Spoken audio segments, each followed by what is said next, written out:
Ser Podcast.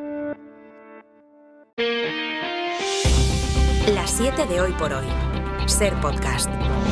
Hola, muy buenos días. Hoy es el día de la vuelta a la realidad para todos. Comienza la famosa cuesta de enero y se retoma por completo la actividad política a la espera de más citaciones judiciales y con el objetivo último de sacar unos presupuestos adelante. El Partido Socialista comienza el año enfrentándose al reto de reforzar su poder territorial con nuevos liderazgos. En Castilla y León se despejaron ayer muchas dudas. El actual secretario general, Luis Tudanca, renunció a la reelección en primarias después de más de 10 años al frente de la Secretaría General. Deja paso así al alcalde de Soria, a Carlos Martínez. A las 11 de la mañana Tudanca comparece para dar explicaciones de su decisión. Hace meses que se enfrentó a la dirección del partido, que terminó por imponer su calendario de primarias ahora fijadas para febrero. Isabel Fernández Pedrote, buenos días. Hola Ángeles, buenos días. Media hora después hay otra rueda de prensa. Está convocada en Andalucía, la federación más importante y numerosa de los socialistas, en la que Juan Espadas aclarará si se presenta o no a la reelección. El nombre que más suena para su relevo es el de la vicepresidenta y ministra de Hacienda, María Jesús Montero. Josué Coello, buenos días. Buenos días. Arranca el curso político para el PSOE apuntalando liderazgos en territorios donde el partido ha perdido peso. Por ejemplo, en Castilla y León, Luis Tudanca renunciará a la reelección y se retira de la carrera por la presión interna. Había perdido la confianza de Ferraz y voces del partido pedían un revulsivo tras 10 años al frente de la secretaría. Su retirada allana el camino para Carlos Martínez. El alcalde de Soria es el único socialista gobernando una capital de provincia, tiene el apoyo de Madrid y está dentro de la Federación de Municipios. Mientras, en el PSOE esperan que en Andalucía Juan Espadas siga estos pasos. A pesar de que él mismo ha reiterado en las últimas semanas que quería optar a la reelección, hoy podría anunciar que lo descarta después de días de silencio y tras la presión de algunas voces que se lo han pedido públicamente. Esto despejaría el camino para la opción de María Jesús Montero, quien no ha dado pistas, pero a la que todos apuntan en el partido. De confirmarse, sería el quinto miembro que compagina su trabajo en el gobierno con un liderazgo territorial. La ultraderecha vuelve a subir en intención de voto por tercer mes consecutivo, según el barómetro de 40dB para la serie El País, que les estamos contando esta mañana. Si hoy se celebrasen elecciones, los ultras se harían con el 16% de los votos. Eso es 1 de cada 6 votos. Es lo que sumarían juntos Vox, que mejora 1,5 puntos respecto a las elecciones de 2023, y se acabó la fiesta, que se haría con casi el 2,5% de las papeletas. Mientras el PSOE baja y también el PP, que salva los muebles acercándose a la mayoría gracias al auge de la ultraderecha. Porque el PP volvería al 33%, lo mismo que obtuvo en julio de 2023. 3,5 puntos por detrás se queda el Partido Socialista y la peor parte se la lleva Sumar, que acumula ya una caída de más de 7 puntos. Así, el partido que más crece es Podemos, que lograría representación parlamentaria. Además, la mayoría de los españoles, más del 70%, tiene una imagen negativa del gobierno, creen que está dividido o lo califican de incompetente. Por el contrario, a pesar de que lo ven poco receptivo a las demandas de la sociedad, la mayoría de los encuestados ve con buenos ojos las medidas del Ejecutivo. Eso sí, a excepción de la ley de amnistía. Guillermo Lerma, buenos días. ¿Qué tal? Buenos días. Según el sondeo de enero, hay una mayoría de españoles que considera que el Ejecutivo está dividido o es inestable. Lo piensan más del 70%. También son más los que creen que no cumple con lo que promete, que no es competente y dialogante o que no es receptivo a las demandas de la sociedad. En general, todos los atributos que los encuestados asocian a la coalición son negativos. Sin embargo, cuando se pregunta por la gestión, hay opiniones positivas. La mayoría de iniciativas puestas en marcha por el Ejecutivo tienen de hecho una valoración óptima. Todas, salvo la amnistía, que es negativa para más de la mitad de los españoles. Pero la subida del salario mínimo, la reducción de la jornada laboral, las medidas contra la inflación o la ampliación de los subsidios por desempleo tienen una aprobación por encima del 44%. Quienes las rechazan no llegan en ningún caso al 30%. El PSOE es visto también como el partido más capacitado para afrontar retos de futuro, así que esa es la paradoja que deja el barómetro. El gobierno tiene una imagen mala entre unos encuestados que consideran que su gestión es buena. Pues así empieza el martes, es 7 de enero. Hoy por hoy noticias. Ser Podcast. Y Europa ha comenzado el año plantándole cara al magnate Elon Musk. El primero en alzar la voz ha sido el primer ministro británico Keir Starmer. When the poison of the far right leads to serious threats to Jess Phillips and others, que por primera vez se ha atrevido a responder a sus ataques y, sin mencionarlo directamente, ha dicho que se dedica a propagar mentiras y desinformación. Luego le han seguido Macron y la Unión Europea. Bruselas quiere protegerse de las amenazas de los bulos, la desinformación y la manipulación en redes. Solo en los próximos meses se van a celebrar elecciones federales en Alemania, donde el antiguo dueño de Twitter ya hace campaña por la líder ultraderechista. También habrá presidenciales polacas y también repetición en Rumanía. Corresponsal en Bruselas, Enrique García Pozo, buenos días. Buenos días. Aunque su atención se ha desviado en las últimas horas hacia Downing Street, su apoyo a la extrema derecha en Alemania se ha convertido en un problema en Bruselas, donde asumen que el ataque del magnate a los líderes tradicionales y su abrazo a los populistas irá creciendo en las próximas semanas. Este mismo jueves, Elon Musk entrevistará a la candidata de Alternativa por Alemania. En la comisión explican que la libertad de expresión no choca con la ley comunitaria de servicios digitales, una norma que no prohíbe al propietario de una plataforma expresar sus opiniones, pero sí establece límites, como el trato preferente de los algoritmos a una opción política determinada. El ejecutivo de von der Leyen se va a sentar con las autoridades alemanas que regulan los servicios digitales el próximo 24 de enero, con el primer ministro noruego o el presidente francés criticando el apoyo explícito del magnate a la formación ultra. Bruselas recuerda que la red social no debe utilizarse de forma indebida en los procesos electorales. Las autoridades comunitarias ya advirtieron el año pasado que la antigua Twitter estaba infringiendo la ley de servicios digitales. Despite best efforts to work through it, Parliament has been paralyzed for months after what has been the longest session of a minority parliament in Canadian history. El primer ministro de Canadá, Justin Trudeau, dimitió ayer después de casi una década en el cargo. Se marcha por una crisis interna en su gobierno y después de perder buena parte de su popularidad. Dijo ayer que a pesar de sus esfuerzos, el Parlamento ha estado prácticamente paralizado durante meses por la minoría parlamentaria y admitió que era el momento de un reinicio. Él permanecerá en el puesto hasta que el Partido Liberal elija un sustituto. El presidente electo en Estados Unidos, Donald Trump, llevaba meses humillándole. Se refería a él como el gobernador del gran estado de Canadá, como si Canadá no fuera un país independiente. Trudeau fue, de hecho, uno de los principales objetivos de Trump cuando elevó las amenazas de aranceles. Ahora, cuando faltan menos de 2 semanas para que se vuelva a sentar en el despacho oval, cuenta el Washington Post que el equipo de Trump quiere evitar cualquier tipo de guerra comercial. Se están planteando rebajar las amenazas que Trump hizo en campaña contra infinidad de países. Javier Ruiz, buenos días. Buenos días. El Washington Post publicaba efectivamente que el equipo de Donald Trump está recomendando atenuar los aranceles con los que ha amenazado el próximo presidente americano. Literalmente había una intención de calmarlos, se decía. Eso ha tenido un efecto inmediato en los mercados. El dólar se ha abaratado hasta un 1%, pensando que la guerra comercial no va a ser tan dura como inicialmente se planteaba.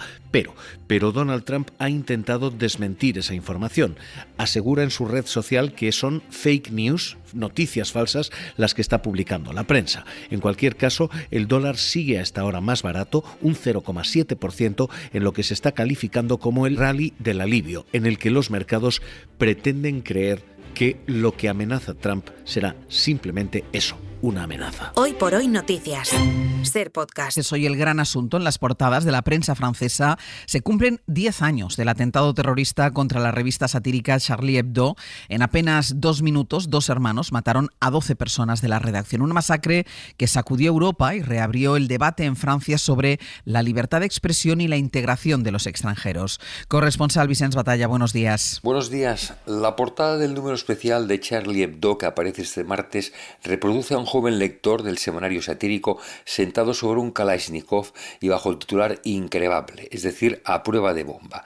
La afirma el propio director de la revista RIS, quien en el editorial afirma que 10 años después Charlie Hebdo sigue existiendo y añade que las causas del drama también, así como la determinación de la publicación. En la portada no se dibuja en esta ocasión a Mahoma, pero sí que se reproduce en el interior una selección de una cuarentena de caricaturas procedentes de todo el mundo que respondieron al concurso de dibujos tiempos para reírse de Dios, fuera cual fuera la religión. Hay una de Gaza en que entre las ruinas una madre le dice a su hijo un Dios aún, pero con 3 este es el resultado. Sin embargo, el espíritu Charlie, que hizo salir a manifestarse a 1,5 millones de franceses en París, no es el mismo 10 años después. Lo remarca el editorial del diario Le Monde, donde se recuerda que no se ha producido una guerra entre comunidades, pero sí que la ultraderecha ha instrumentalizado este tipo de sucesos y que la nueva juventud está relativizando el derecho a la libertad de expresión. En ese sentido, aparte del homenaje anual a las víctimas esta mañana del presidente Emmanuel Macron y la alcaldesa Anne Hidalgo, durante la semana se emiten reportajes y se organizan debates sobre la libertad de expresión en la televisión pública con los propios miembros de Charlie Hebdo.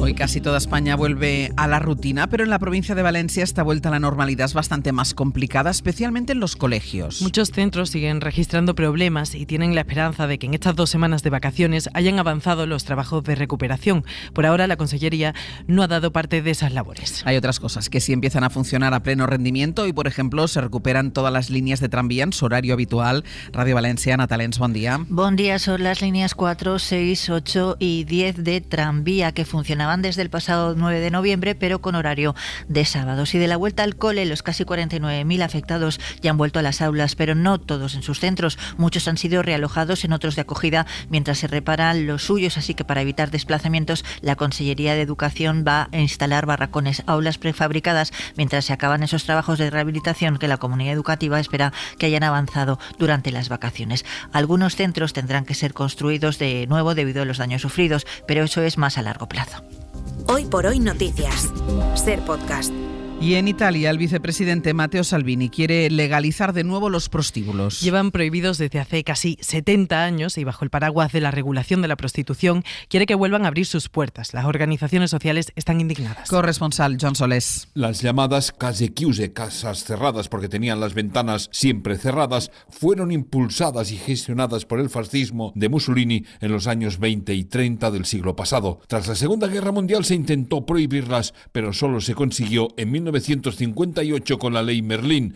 Ahora el vicepresidente Salvini del gobierno de la posfascista Meloni es favorable a la reapertura de las llamadas casas cerradas. La reapertura delle case chiuse sarei personalmente a favore. Personalmente estoy a favor, ha afirmado. Scelto come lavoro. Elegida como trabajo, ha añadido, bajo control sanitario, pagando impuestos, ejerciendo en lugares cerrados y seguros, tanto para quien la ejerce como para los clientes de este trabajo.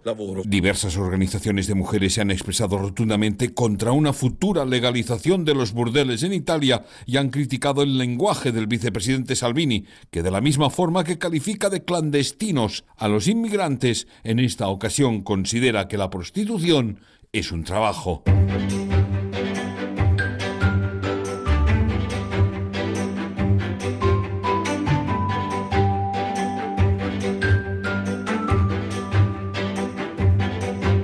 Nos vamos a ir hasta Andalucía, en Radio Sevilla, hasta Elena Carazo. ¿Qué tal? Muy buenos días. ¿Qué tal? Buenos días, Ángel. Y hasta Baleares, en Radio Mallorca, Mamen Municio. Buen día. Hola, buen día. Noticias de estas dos comunidades, de Andalucía y de Baleares, como la noticia de unos policías locales, la historia de unos policías locales que han salvado la vida a una mujer en Sevilla que se había atragantado, Elena, con una castaña. Sí, es un poquito historia de milagro navideño, sí. Ángel. La acabamos de despedir.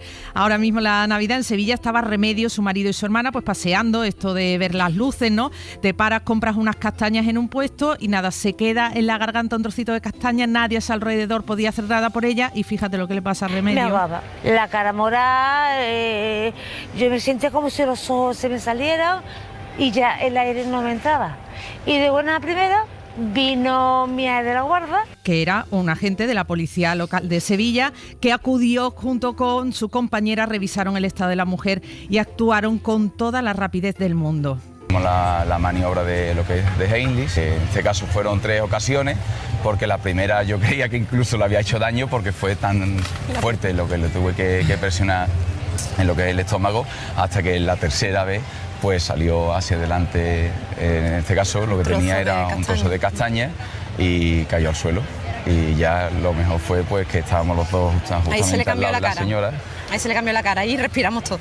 Bueno, imagínate, Final yo creo feliz. y bueno, y acabaron pues los tres abrazados, imagínate el marido, la hermana, bueno, y todo el mundo aplaudiendo alrededor. Todo porque, en plena calle. Y todos felices. Y la mujer pues ha grabado el vídeo dando las gracias a estos policías. Pues miren, escuchen la siguiente historia. Es una mujer que se compra una cámara de segunda mano y descubre que dentro hay fotografías familiares de su antiguo dueño y ahora está buscando mamen a sus propietarios. Sí, porque la cinta todavía tiene centenares de fotografías y vídeos que muestran el día a día de esta familia mallorquina. Ella se llama Marta Stasiuskevich, es aficionada a la fotografía y buscaba desde marzo pues una cámara antigua que encontró en un mercadillo por 20 euros, una modelo Everio de la marca JVC. La batería estaba dañada y tardó varios meses en encontrar otra. Una vez reparada, la cinta revelaba las imágenes. Yo vi que hay algo en este disco duro. Veo que hay, no lo sé, 50 videos grabados. Se puede ver la familia mallorquina. Cuando cocinan caracoles, luego todos están en la mesa. Dice que cree que pertenece a un hombre mayor, que también hay fotografías de un viaje a Andalucía durante la Semana Santa del año 2009, la familia en una excursión en Consell o la primera comunión de una niña en una iglesia. Ella está convencida de que las fotografías tienen un enorme valor sentimental. En todo momento nos contaba que son unas fotografías muy bonitas, por lo que ha hecho ha sido publicar la historia en redes sociales y publicar algunas fotos y extractos de los vídeos. Cree que con la colaboración de los vecinos se puede encontrar a esta familia, aunque de momento pues no la ha encontrado.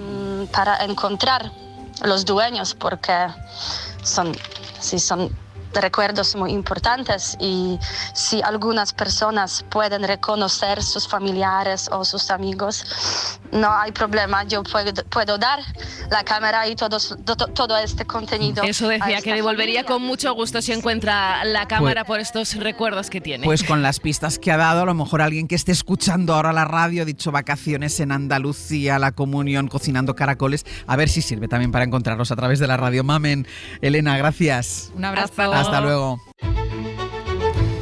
Y vamos ya con nuestra recomendación cultural para empezar el día. Pepa Blanes nos propone volver a la rutina con una lectura.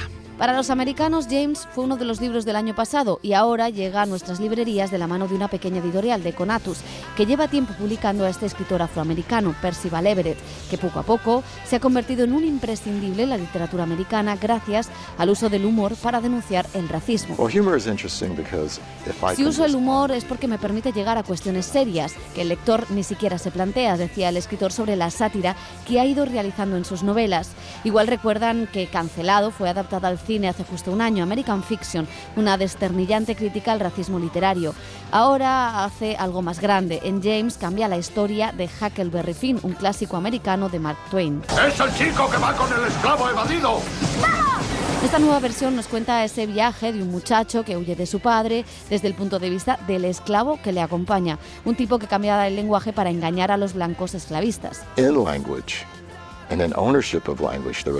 Quien posee el lenguaje posee el poder. Sin él no hay ningún tipo de libertad, insiste el autor de un apasionante libro de aventuras que describe el racismo en el norte y en el sur. Y todo ello escrito con precisión, con humor, con situaciones divertidas y una mirada política muy útil para esta nueva América de Trump. Por cierto, que Spielberg ya ha comprado los derechos. Para no perderte ningún episodio, síguenos en la aplicación o la web de la SER, Podium Podcast o tu plataforma de audio favorita.